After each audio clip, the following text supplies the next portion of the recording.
The Ukraine war has had significant geopolitical and economic impacts on the Middle East and North Africa, MENA region. While the full extent of these effects will become clearer over time, certain immediate concerns have emerged. The war has forced governments in the region to navigate complex relationships with Russia and the West. Most Middle Eastern states, having strengthened ties with Moscow over the past decade, were slow to formulate their positions on the conflict. Initial responses were varied, with some countries condemning Russia's actions and others abstaining from critical United Nations votes.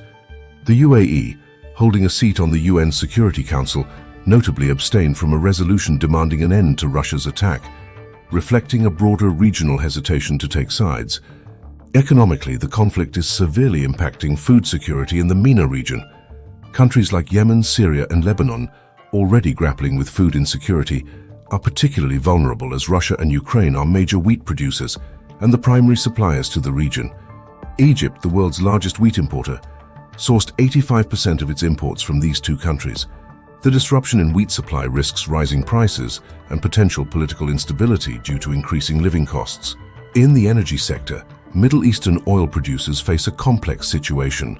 While there's a global demand for increased oil production due to uncertainties around Russian supplies, OPEC decided not to significantly increase production, influenced by political calculations and economic self-interest. This decision reflects a broader regional reluctance to be seen as aligning too closely with Western interests. The war's impact on regional conflicts adds another layer of complexity. Russia's military presence in Syria and its involvement in Libya through private military companies could be leveraged to pressure Western interests. The ongoing negotiations to revive the Iran nuclear deal are being hampered by Russia, which demands guarantees against Western sanctions. This standoff risks escalating Iran's nuclear program and destabilizing the region. Moreover, Russia's strategic interests in Syria have become even more vital after Turkey restricted access to the Bosporus and Dardanelles Straits for Russian warships. However, outside of Syria, Russia might see value in fostering instability in the region, particularly given the unified European support for Ukraine. Jordan, not heavily dependent on Russia or Ukraine, has maintained economic stability despite global supply chain disruptions. The government's measures, such as capping prices on key commodities and subsidizing essential goods, have limited the crisis's impact on the Jordanian economy. However, the country has experienced price increases, partly due to profiteering by traders during Ramadan. Lebanon, highly reliant on Ukrainian grain, faces significant risks. The 2020 Beirut port blast destroyed much of its grain storage capacity, and the country struggles with a deepening financial crisis. The Lebanese government has reached out for international support to manage rising bread prices and stabilize its currency, but faces challenges in sustaining its grain subsidies and addressing the root causes of its economic woes. The war's effects in Lebanon are further complicated by domestic politics. Despite Hezbollah's strong influence and alignment with Russia, Lebanon supported the UN resolution condemning Russia's invasion of Ukraine. This decision reflects a balancing act within the Lebanese government, where Hezbollah has so far refrained from escalating the issue internally. In Libya, over 90% of wheat imports, with half coming from Ukraine and Russia, have led to sharp price increases and bakery closures. The country's political division complicates the management of this crisis, with two rival governments disputing authority over budget allocations and subsidies. Morocco, less affected by the grain crisis, still faces vulnerability to price shocks due to its dependence on wheat imports. The government has increased its budget for flour subsidies and is providing financial support to the transport sector in response to rising fuel prices.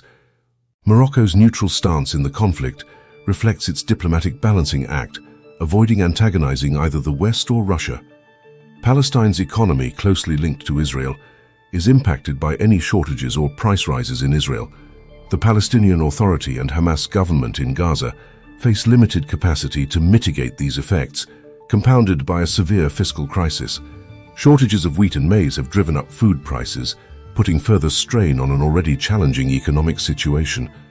In Syria, the Ukraine war could disrupt the ceasefire in Idlib, shift Russian military focus, and affect Air Force capabilities due to shortages in ammunition and spare parts. These developments risk escalating conflict and hindering humanitarian relief efforts, as Russia might use its veto power in the UN Security Council to block resolutions on Syria. Tunisia's economy, heavily reliant on energy imports, faces increased costs due to rising global oil prices. The government has been forced to raise fuel prices, contributing to inflation and public discontent. Tunisia's food security is also at risk, with significant portions of its wheat imports coming from Ukraine and potential shortages looming. Yemen, amidst a severe humanitarian crisis, has been further strained by the war in Ukraine. The country imports a substantial amount of its wheat from Ukraine and Russia, and disruptions in these supplies have led to rising prices and shortages. The economic situation is precarious, with potential for political unrest and worsening conditions if the conflict resumes. The Gulf states have experienced a different impact from the war, with record budget surpluses due to surging oil prices. This economic windfall contrasts with the challenges faced by less affluent states in the region. The increased global demand for oil and gas from Arab countries has restored the Gulf's centrality in global energy security debates. Algeria, considered as an alternative source for European countries looking to reduce dependence on Russian oil and gas, lacks the capacity to meet this increased demand in the short term. Dubai's real estate market has seen a significant boost. With a surge in property transactions and increased Russian investment, this influx of capital and expatriates from Russia and Ukraine has positively impacted the local economy and tourism sector. The global food crisis, exacerbated by the war, has significantly affected the MENA region. The disruption in wheat and maize supplies from Ukraine and Russia led to all-time high food prices, hitting countries like Egypt and Turkey particularly hard. Although grain prices have stabilized somewhat, they remain higher than pre-conflict levels. As the war in Ukraine continues, its long-term impacts on the Middle East will likely include heightened political tensions and economic divides. The Gulf states, benefiting from the current situation, may face pressure to assist struggling neighboring countries. This dynamic underscores the complex interplay between geopolitics and economics in the region. Thank you for watching. Please remember to like and subscribe for more insightful analyses on global events.